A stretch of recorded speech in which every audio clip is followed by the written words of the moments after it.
रेविंड Lahore road के करीब पबलियाना bridge पर एक ऐसा वाकया पेश आया जिसने पूरे शहर को हिलाकर रख दिया। ये वाकया सिर्फ 30 रुपए की वजह से हुआ, मगर इसने एक घर का चिराग बुझा दिया और एक भाई की जिंदगी हमेशा के लिए अंधेरों में धकेल दी। दो भाई वाजिद और रशीद, जो कोट राधा किशान के रहने वाले थे, एक दिन अपने घर की ज़रूरत के लिए रेविंड के बाजार गए।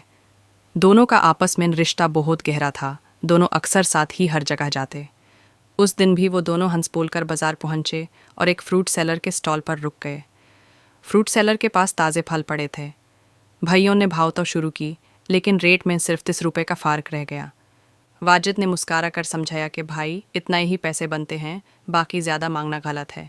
लेकिन फ्रूट सेलर जीद पर उतर आया। उसने गुस्से में जवाब दिया, ये पैसे दो वरना निकल जाओ।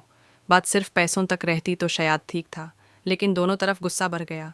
छोटी सी बात धीरे धीरे झगड़े में तब्दील हो गई। फ्रूट सेलर ने अचानक अपने स्टॉल के नीचे से एक तेज़ छुरा निकाल लिया। लोगों ने देखा तो अफरा तफरी मच गई। बाजार में चीख पुकार होने लगी। रशीद और वाजिद समझ नहीं पाए कि ये सिर्फ धमकी है या सच में कुछ होने वाला है, मगर अगले ही लम्हे में फ्रूट सेलर ने रशीद पर वार कर दिया। छुरा उसके जिस्म में उतार दिया। रशीद खून में लथपथ गिर गया और दाढ़ से चीखने लगा। वाजिद ने अपने भाई को बचाने की कोशिश की, मगर फ्रूट सेलर का गुस्सा इतना बढ़ चुका था कि उसने वाजिद पर भी बर्बर वार कर दिया। वाजिद गहरी सांसें भरने लगा। उसके होंठों पर सिर्फ इतने अल्फाज आए, मुझे बचा लो, और फिर वो बाजार के दरमियान खून में भीग कर गिर गया। कुछ ही पलों में उसका सांस थम गया। उस वक्त बाजार में लोग रो रहे थे, चीख रहे थे, मगर कोई वक्त पर मदद ना कर सका। रशीद को लोग उठाकर जल्दी जल्दी लाहौर जनरल हॉस्पिटल ले गए। उसके जख्म बहुत गहरे थे। डॉक्टर्स ने उसकी जान बचाने की पूरी कोशिश की, लेकिन उस वक्त तक घर वालों को खबर पहुंच गई थी।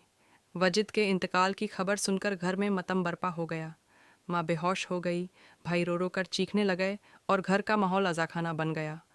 हॉस्पिटल के बाहर रशीद के करीबी लोग रो रहे थे।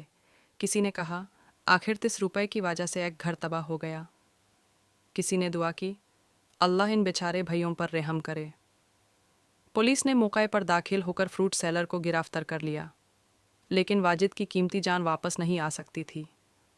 बाजार के लोग अभी तक सार पकड़कर बैठे थे कि इतनी बड़ी मुसीबत सिर्फ 30 रुपए जैसी मामूली रकम पर क्यों आई। इस वाक़या ने पूरे इलाके को हिला दिया। सोशल मीडिया और न्यूज़ चैनल्स पर हर जगह ये बात चलने लगी। हर तरफ अफसोस और गुस्से का इजहार होने लगा। लोग कहने लगे कि हमारी सोसाइटी किस मोड़ पर आ गई है, जहां इंसान की कीमत सिर्फ कुछ पैसों से भी कम हो गई है। ये कहानी सिर्फ वाजिद और रशीद की नहीं, बल्कि हम सब के लिए एक सवाल है, क्या हम अपना गुस्सा, अपनी ज़ीद और अपनी नफ़रत के आगे इंसान की ज़िंदगी को इतना बेकीमत कर देंगे? क्या हमारी सोसाइटी इतनी कमज़ोर हो गई है कि एक छोटी सी बात पर खून बहा दिया जाए?